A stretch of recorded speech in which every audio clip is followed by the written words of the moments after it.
बेवकूफ मुखिया। एक गांव में मुंशी नाम का व्यक्ति रहता था, जो गांव का मुखिया था। मुखिया एकदम बेवकूफ था।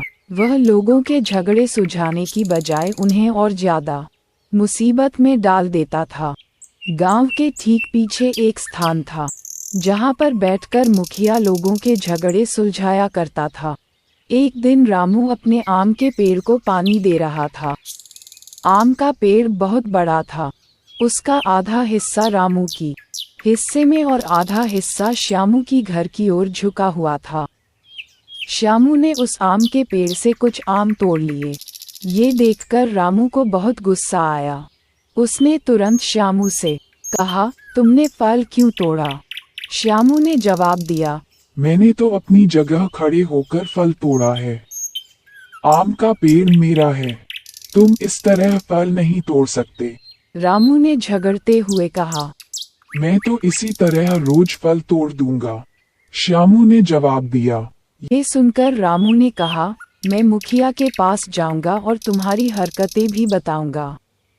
श्यामू कहता है, हाँ चले जाओ, मैं कौन सा डरता हूँ, मैंने कोई चोरी थोड़ी ही ना की है।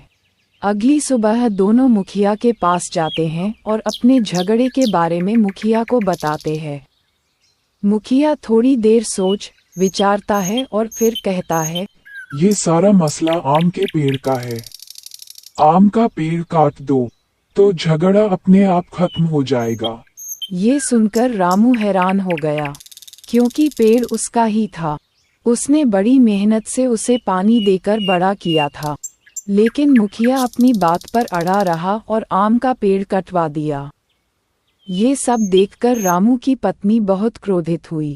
उसने कहा कि मुखिया ने ये सब हमारे साथ सही नहीं किया, हमें न्याय मिलना चाहिए।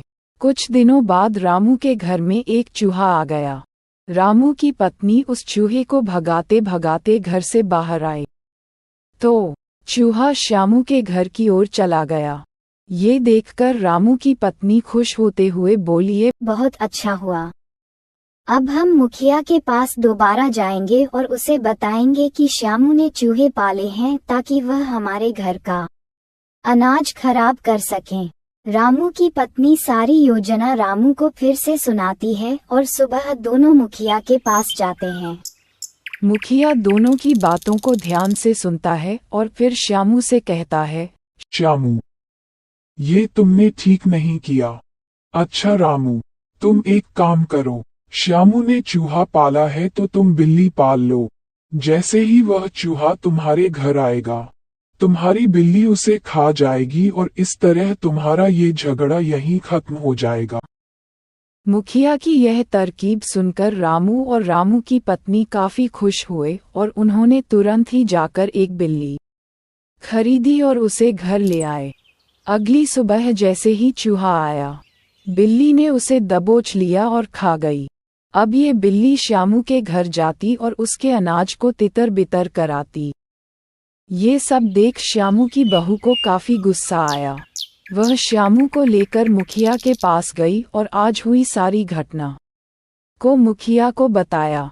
मुखिया ने ये सब सुनकर कहा, देखो श्यामू, अगर रामू की बिल्ली तुम्हारे घर आ रही है तो तुम एक काम करो, तुम एक कुत्ता ले आओ।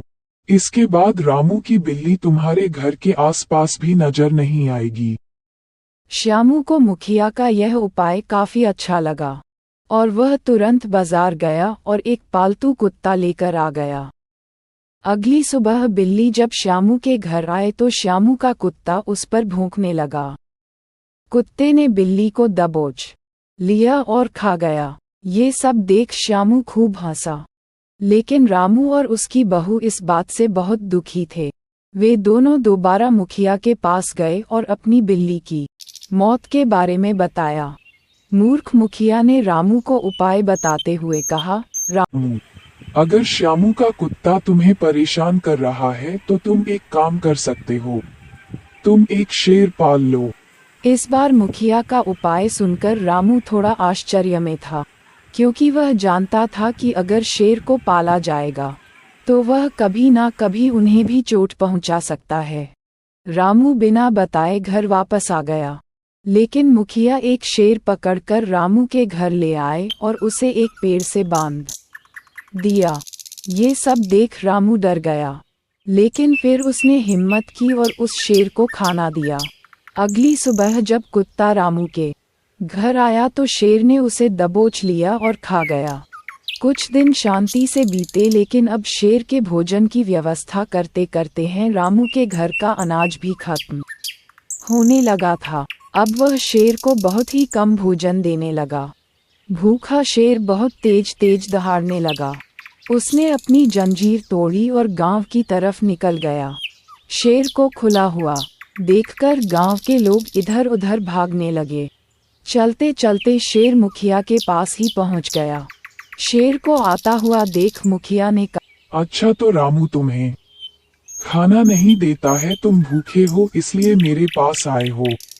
इतना कहते ही शेर ने मूर्ख मुखिया के ऊपर हमला कर दिया और उसे खा गया।